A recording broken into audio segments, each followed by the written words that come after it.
Hello YouTube, it's your boy Guren para sa ating weekly Sino episodes. Tapos na nga pala ang Gcash giveaway ni Project Sino at makikita ninyo ang mga winners sa page ng YGG Alerts.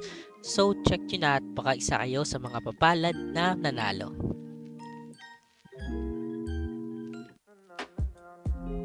Okay, marami na tayong soulstone. Makapag-upgrade tayo, no? So pataasin lang natin buhay ng Guardian. Proper arrangement kasi nadadali tayo ng ng mga horizontal damage cards. Let's go. Tsaka ginit na ako nga pala siya para yung skill na Cross Blizzard. Kasi kapag nasa taas siya, ang tinatamaan is yung Grappler and Guardian natin. So kapag nilagay natin siya sa gitna, horizontal line, yung Samurai lang ang madadali, no? Kasi ay lagi ako nagkakaroon ng kalaban na ganun eh. So ngayon medyo natututo na tayo. Lagi ko nakakalimutan yan pag maglalaro na ilagay sa gitna, no? Okay, lugi tayo dito. Alam ko na to.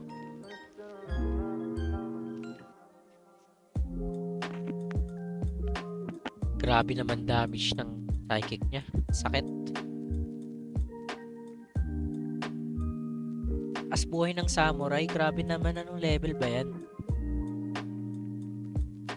Kasi marami tayong pinapa-level na Sinos eh, no? Siguro kung nag-focus lang tayo sa isang Sino, or I mean tatlo, isang lineup. Mataas na siguro level ng Sino natin eh, pero kasi hindi lang tayo pwede magstay sa isang lineup. Need din natin maging flexible. So Little Cannon, wala tayong bawas, no? Grabe naman yun, sir. Critical ba talaga yun? Ang weird. Sakit naman niya. Ito nga ba yung sinasabi ko? Parang di ko na nabebetan yung horizontal ah. Malis, okay. Slow. Cruci, sakit. Grabe naman, 500 critical. Okay, bigay na natin to. Hindi tayo makapagdala sa hukay ng kalaban dito. So first game, GG agad. Siguro mataas yung niya. Kasi minus 5 lang eh. Oh, season 1 pa. Grabe naman yan. Okay, bawi tayo.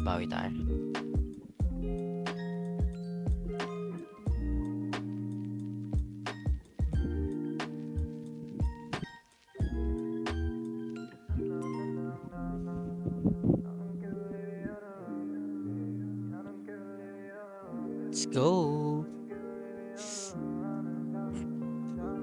Ito pwede to. Regardless kung anong positioning niya. As long as walang samurai or breaker, kaya tong ganito. Ayun. Panalo pa tayo sa gantong positioning, no? Advantage to sa atin. So, gain energy muna tayo bago tayo bumira.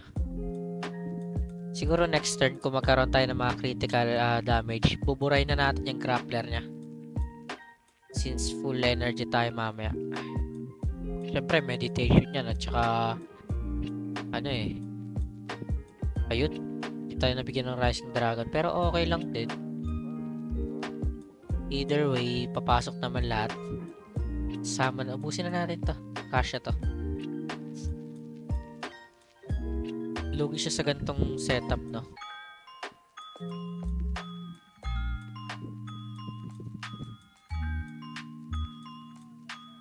Okay, bitter. Sakit nun ah. 391. Okay, patay na tong front. Burado na. Kahit wala tayong Rising Dragon. Ay, yun lang sir. Nabuhay. Pero okay lang. Tayo na natin ito likod.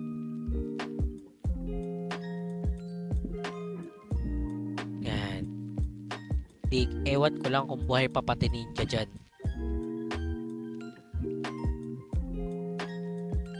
Kaso may shock pulse. So, hindi mag-crit yung aura knuckle natin. Okay lang din. Hindi naman natin nahabol yun. Pero sayang pa din sana kung nag-crit. Buhay pa. Namatay kasi yung cannon. Patay na. Ay, hindi pa rin tayo mag-crit dyan eh. Okay lang. Kasi mamamatay na sa Little Fighter natin yung ninja niya eh. So, papuntay na rin natin yung damage sa likod. Okay. Mag-iingat pa.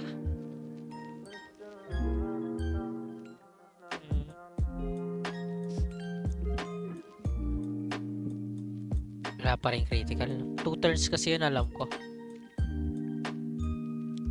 Yun, di ba? Atin to, atin na to guys. Panalo na tayo dito. So, even though ganun yung lineup niya, weakness pa rin natin yan, no? Nagkataon lang na mali siya ng arrangement and also hindi siya nakasama. Pero kung nakasama yun, talagang mahihirapan tayo dyan.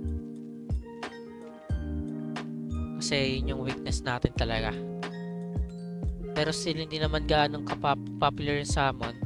Tsambahan lang talaga sa nakakalaban. And that's it for this grind, no? Like, follow, and subscribe para maging updated kayo sa Project Sino contents. Comment kayo kung ano ang gusto ninyong i-upload ko at susubukan natin pagbigyan kayo.